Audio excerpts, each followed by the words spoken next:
সংবিধান কেন্দ্রিক বিতর্কের অবসান কিভাবে হবে? গণঅভ্যুত্থানের পর থেকে তো আমরা এই বিতর্কটা দেখছি। রাজনৈতিক দলগুলোর মাঝে কিন্তু এখনো আমরা দেখছি একই বিষয়ে বিতর্ক। যেমনটি বিএনপি স্থায়ী কমিটির সদস্য আরও যুক্ত করেছে যে সাংবিধানিক প্রক্রিয়ার বাইরে যে কোনো কিছু করলে এমন একটি পরিস্থিতি নজির সৃষ্টি হবে যে নজিরটা আগামী 2 বছর পরে 5 বছর পরে বারবার কোনো না কোনো দাবির মুখে পড়বে। জি, যুক্তি আছে ওনার এই কথার। উনিও কিন্তু একটা বন্দোবস্তর কথাই বলছেন।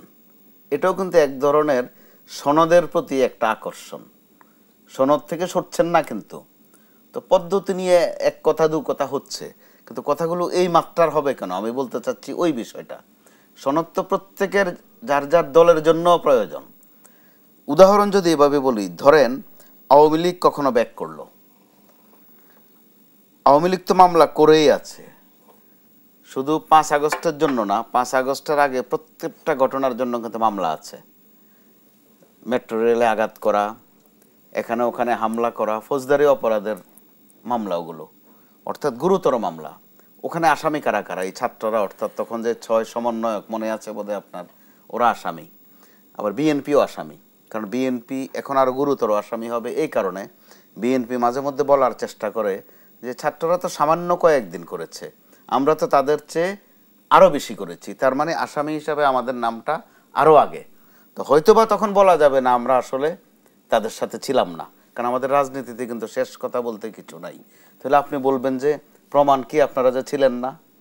ধরুন আমি আদালতের অংশটুকু বলছি যে আপনারা যে ছিলেন না, এটা প্রমাণ কি? তো প্রমাণ হয়তো বিএনপি মহাসচিব মির্জা ফখরুল ইসলাম আলমগীরের একটা বক্তব্য সামনে আনা যাবে। কারণ 5 আগস্টের ওনার আগে একটা বক্তব্য ছিল যে আমরা কিন্তু ছাত্রদের এই আন্দোলনে নেই। সেটা হচ্ছিল একটা কৌশল।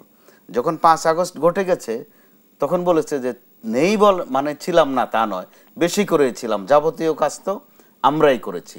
তাহলে আপনি যখন আইনের প্রশ্নের দিকে যাবেন তাহলে প্রত্যেকেই আসামি। এখন কে 1 নম্বর আসামি হবে, কে 2 নম্বর হবে, ওটা পরে। তার চেয়ে বড় কথা, এই যে সরকারটি 1 বছরেরও বেশি চালাচ্ছে দেশ, এই সরকারটি যে অবৈধ হয়ে যায়, এগুলো কিন্তু তাদের বোধহয় যার যার জায়গা থেকে খেয়াল করবার বিষয় আছে, একটু ভাবনার বিষয় আছে যে আমরা কি বলছি, কতটুকু বলছি। মুখ দিয়েছেন আল্লাহ কথা বলার জন্য এবং খাওয়ার জন্য, তার মানে কি যা তা খাবো, যা তা বলবো এই মুখ দিয়ে?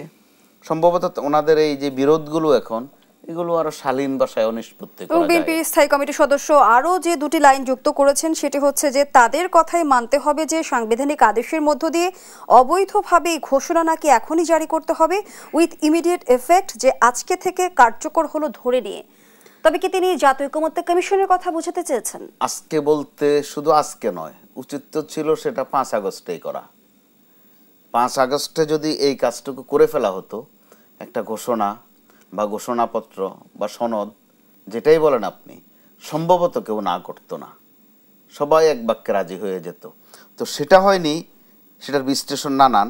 তো অন্তত একটুকু দায়ী করা যায় যে ছাত্রদেরকে, যে ছাত্ররা সাহসী, তখন পর্যন্ত দুর্দান্ত সাহসী, এমনকি তখন তাদের সততা নিয়েও প্রশ্ন ছিল না, এখন আছে। তখন তারা যেটা বলতো সেটাই শুদ্ধ হতো, সেটাতে কারো আপত্তি থাকতো না। তো এরকম একটা জায়গায় ছাত্ররা হয়তো সাহসের পরীক্ষায় উত্তীর্ণ, আন্দোলনের পরীক্ষায় উত্তীর্ণ, সরকার হটানোর পরীক্ষায় উত্তীর্ণ, কিন্তু এরপরে যেটা রাজনীতি আছে, রাজনীতিতে তারা যে উত্তীর্ণ নয় সেটা কিন্তু দিনে দিনে দিনে প্রমাণ হয়েছে। আবার খেয়াল করে দেখুন, বিএনপি কিন্তু ইচ্ছে করলে কি বাতলে দিতে পারতো না যে অভ্যুত্থান বা বিপ্লবের পরে কিন্তু একটা ঘোষণাপত্র লাগে? দেয়নি কিন্তু।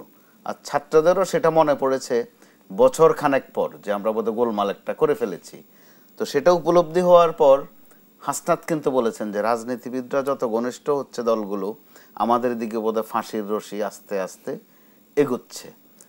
আরেকজন আছে হান্নান মাসুদ, আরও কয়েকজন আছে, তারা বলছে যে রাজনৈতিক দলগুলো বোধহয় আমাদেরকে জ্যান্ত রাখবে না।